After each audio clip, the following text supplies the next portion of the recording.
अस्सलामुअलैकुम। शुरू अल्लाह के नाम से जो बड़ा मेहरबान निहायत रहम करने वाला है। आज मैं आप लोगों के लिए बहुत ही आसान बिल्कुल restaurant style white sauce macaroni बनाने की रेसिपी लेकर आई हूँ, जो कि बेहद मज़ेदार बनकर तैयार होती है, बहुत ही ज़्यादा क्रीमी बनकर तैयार होती है। और मज़े की बात तो ये है कि हम इसे बगैर क्रीम के बनाकर तैयार करेंगे। इसे हम बहुत कम चीज़ों से बहुत कम टाइम के अंदर बहुत आसानी के साथ घर में बनाकर तैयार करेंगे। जब भी आपका दिल चाहे मैक्रोनी खाने का तो आप इसे बनाकर ज़रूर ट्राई कीजिएगा। यकीन करें आपको ये रेसिपी बहुत पसंद आएगी। आप इसे बनाकर दावतों में भी सर्व कर सकते हैं और बच्चों के लंच बॉक्स के लिए तो ये आइडियल रेसिपी है, क्योंकि बच्चों को मैक्रोनी बहुत पसंद होते हैं। तो अगर आप भी आसान और ऑथेंटिक से रेसिपी सीखना चाहते हैं तो इस वीडियो को बिना स्किप किए लास्ट तक जरूर देखिएगा।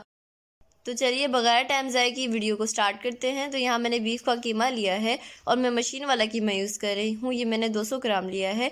फिर मैं इसके अंदर ऐड कर रही हूँ सिरका 1 टेबलस्पून। आप कीमे की जगह चिकन भी ले सकते हैं। अब मैं इसके अंदर ऐड कर रही हूँ कुछ स्पाइसेस, तो जिस पर मैंने 1 टीस्पून लिया है कुटी हुई लाल मिर्च, नमक हस्बे जायका, 1 टीस्पून काली मिर्च पाउडर और 1 टीस्पून मैंने चिकन पाउडर लिया है। इन सब मसालों को कीमे के अंदर ऐड कर देंगे। अगर आपके पास चिकन पाउडर मौजूद नहीं है तो आप इसे स्किप भी कर सकते हैं। फिर मैं इसके अंदर ऐड कर रही हूँ कुकिंग ऑयल 1 टेबलस्पून। और कुकिंग ऑयल ऐड करने के बाद मैं इसके अंदर ऐड कर रही हूँ लहसुन का पेस्ट 1/2 टीस्पून। आप चाहें तो इसकी जगह लहसुन पाउडर भी ले सकते हैं। बस अब इन सब चीज़ों को अच्छी तरह मिक्स कर लेंगे। अगर आप कीमा ले रहे हैं तो कोशिश कीजिएगा कि आप मशीन वाला कीमा लें, क्योंकि वो जल्दी गल जाता है। लेकिन अगर आप हाथ वाला कीमा लेंगे ना तो वो जल्दी नहीं गलता है। तो देखिए मैंने इन सब चीज़ों को अच्छी तरह मिक्स कर लिया है। अब मैं इसे प्लास्टिक रैप की मदद से कवर कर रही हूँ। अगर आपके पास प्लास्टिक रैप मौजूद नहीं है तो आप किसी प्लेट की मदद से इसे कवर कर सकते हैं। तो बस कीमे को इसी तरह काउंटर पे आधा घंटे के लिए छोड़ देंगे मैरिनेट होने के लिए। तो चलिए जब तक मैक्रोनी तैयार कर लेते हैं। तो जिसके लिए मैंने कढ़ाई के अंदर पानी ऐड करके उसे पहले ही बॉईल कर लिया था। अब मैं इसके अंदर ऐड कर रही हूँ cooking oil 1 tablespoon. Basically cooking oil इसलिए ऐड किया है ताकि मैक्रोनी आपस में चिपक ना जाए। अब मैं इसके अंदर ऐड कर रही हूँ मैक्रोनी। तो मैंने कुछ इस शेप का मैक्रोनी लिया है। आप अपनी मर्जी से जिस भी शेप का लेना चाहें ले सकते हैं। तो बस इसे पानी के अंदर ऐड कर देंगे और इसे अच्छी तरह मिक्स करेंगे। अच्छी तरह मिक्स करने के बाद हम इसे मीडियम फ्लेम पे गलाएंगे। मैक्रोनी को हम पूरा नहीं गलाएंगे, यानी 100% नहीं गलाएंगे। इसे हम 80% गलाएंगे, यानी इसमें हल्का सा कच्चापन रहना चाहिए। तो ये देखें मैक्रोनी अच्छी तरह गल चुकी है। तो मैंने इसे 80% ही गलाया है। ये देखें, इसे मैंने पूरा 100% इसलिए नहीं गलाया है क्योंकि सॉस के अंदर जाके भी ये पकेगा। तो अगर आप इसे 100% गलाएंगे ना तो ये बिल्कुल हलवा बन जाएगा। ये देखें, इसीलिए मैंने इसको थोड़ा सा कच्चा रखा है, यानी 80% इसको गलाया है। बस अब इसका सारा पानी हम ड्रेन कर लेंगे और पानी ड्रेन करने के बाद इसे ठंडे पानी से धोएंगे 2-3 पानी। और इसके बाद इसके अंदर 1 टेबलस्पून कुकिंग ऑयल ऐड कर देंगे और इसे अच्छी तरह मिक्स करेंगे ताकि आपस में स्टिक ना हो जाए। और यहाँ चूल्हे के ऊपर मैंने एक फ्राई पैन रख लिया है। इसके अंदर ऐड कर रही हूँ कुकिंग ऑयल 2 टेबलस्पून। और कुकिंग ऑयल ऐड करने के बाद में इसके अंदर ऐड कर रही हूँ लहसुन का पेस्ट 1 टेबलस्पून। आप चाहें तो लहसुन चॉप किया हुआ भी यूज कर सकते हैं। तो बस ऐड करने के बाद इसे ऑयल के साथ अच्छी तरह मिक्स करेंगे और इसे 2 से 3 मिनट तक अच्छी तरह भून लेंगे, यहाँ तक कि इसका कलर हल्का सा गोल्डन ब्राउन हो जाए। तो ये देखिए मैंने इसे अच्छी तरह भून लिया है। अब मैं इसके अंदर ऐड कर रही हूँ 1 टेबलस्पून प्याज का पेस्ट। आप चाहें तो चॉप्ड प्याज भी ले सकते हैं। और ऐड करने के बाद इसे भी अच्छी तरह मिक्स कर लेंगे और 2 से 3 मिनट तक अच्छी तरह भून लेंगे, यहाँ तक कि प्याज के अंदर मौजूद सारा पानी ड्राई हो जाए।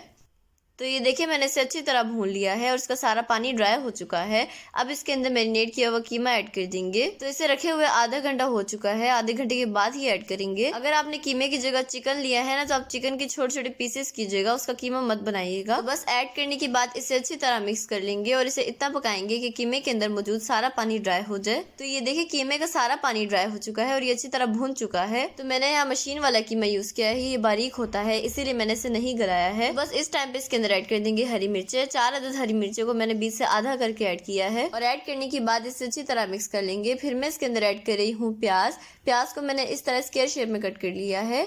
साथ ही मैंने थोड़े से गाजर लिए हैं, इसे मैंने छोटा छोटा काट लिया है, ये भी मैं इसके अंदर ऐड कर रही हूँ। साथ ही मैंने शिमला मिर्च भी लिया है, उसे भी मैंने क्यूबिक शेप में कट किया है, लेकिन वो इस टाइम पे नहीं ऐड करेंगे। तो बस ऐड करने के बाद इसे अच्छी तरह मिक्स कर लेंगे और अच्छी तरह मिक्स करने के बाद इसे सिर्फ 2 से 3 मिनट तक ही पकाएंगे, ज्यादा नहीं पकाएंगे। फिर मैं इसके अंदर ऐड कर रही हूँ chilli sauce 1 tablespoon, soya sauce add कर रही हूँ 1 टेबलस्पून। और ऐड करने के बाद इसे अच्छी तरह मिक्स कर लेंगे और अच्छी तरह मिक्स करने के बाद इसके अंदर शिमला मिर्च ऐड कर देंगे और ऐड करने के बाद इसे अच्छी तरह मिक्स करेंगे और इसे सिर्फ 1 मिनट तक ही पकाएंगे। और अगर आपको मेरी वीडियो थोड़ी सी भी अच्छी लग रही है ना तो मेरी वीडियो को लाइक कर दें और चैनल पे नए हैं तो जरूर सब्सक्राइब कर लें। तो ये देखिए मैंने इसे 1 मिनट तक पका लिया है। अब चूल्हे को बंद कर देंगे और इसे ठंडा होने के लिए रख देंगे। और यहाँ चूल्हे के ऊपर मैंने एक पतीला रख लिया है, इसके अंदर ऐड कर रही हूँ मैदा, 1/4 कप मैदा ऐड कर रही हूँ। साथ ही मैं इसके अंदर 1/4 कप ही कुकिंग ऑयल ऐड कर रही हूँ। आप कुकिंग ऑयल की जगह बटर भी ऐड कर सकते हैं, लेकिन घी मत ऐड ऐड कीजिएगा। तो बस मैदे को ऑयल के अंदर अच्छी तरह पहले मिक्स कर लेंगे और अच्छी तरह मिक्स करने के बाद इसे अच्छी तरह भून लेंगे यहाँ तक कि इसका हल्का सा कलर चेंज हो जाए और इसमें से खुशबू भी आना शुरू हो जाए। तो ये तकरीबन 5 से 10 मिनट के अंदर होगा, लेकिन फ्लेम आपने बिल्कुल लो रखना है। तो ये देखिए इसका हल्का सा कलर चेंज हो चुका है और ये अच्छी तरह भून चुका है। तो बस अब इसके अंदर ऐड करूंगी दूध। तो यहाँ मैंने तकरीबन 3 कप दूध लिया है, ये इसके अंदर ऐड करेंगे। थोड़ा थोड़ा करके ऐड करेंगे और इसे फौरन से स्टर करेंगे। अगर आप दूध एक साथ ऐड करेंगे ना तो इसमें लम्स बन जाएंगे, इसीलिए आप इस तरह थोड़ा थोड़ा करके ऐड कीजिएगा और इसे फौरन से स्टर कीजिएगा। आप चाहें तो विस्कर की मदद से भी इसे मिक्स कर सकते हैं। तो इस टाइम पे फ्लेम को हम मीडियम कर देंगे। तो ये देखिए थोड़ा थोड़ा करके मैंने सारा दूध ही ऐड कर दिया है। तो बस अब इसे इसी तरह मीडियम फ्लेम पे पकाएंगे यहाँ तक कि ये अच्छी तरह गाढ़ा हो जाए। तो ये देखिए इसे मैंने अच्छी तरह पकाया है और ये देखिए 10 मिनट के अंदर ये अच्छी तरह गाढ़ा हो चुका है। तो बस इस टाइम पे हम इसके अंदर कुछ स्पाइसेस ऐड कर देंगे। तो 1 टीस्पून कुटी हुई लाल मिर्च ऐड कर रही हूँ, 1 टीस्पून काली मिर्च पाउडर और नमक हस्ब जायका। और ऐड करने के बाद इसे अच्छी तरह मिक्स कर लेंगे और इसे 1 से 2 मिनट तक पकाएंगे। तो ये देखिए मैंने इसे अच्छी तरह पका लिया है। अब मैं इसके अंदर ऐड कर रही हूँ बॉइल्ड मैक्रोनी। आप मैक्रोनी की जगह पास्ता भी ले सकते हैं क्योंकि पास्ता भी बिल्कुल इसी तरह बनेगा।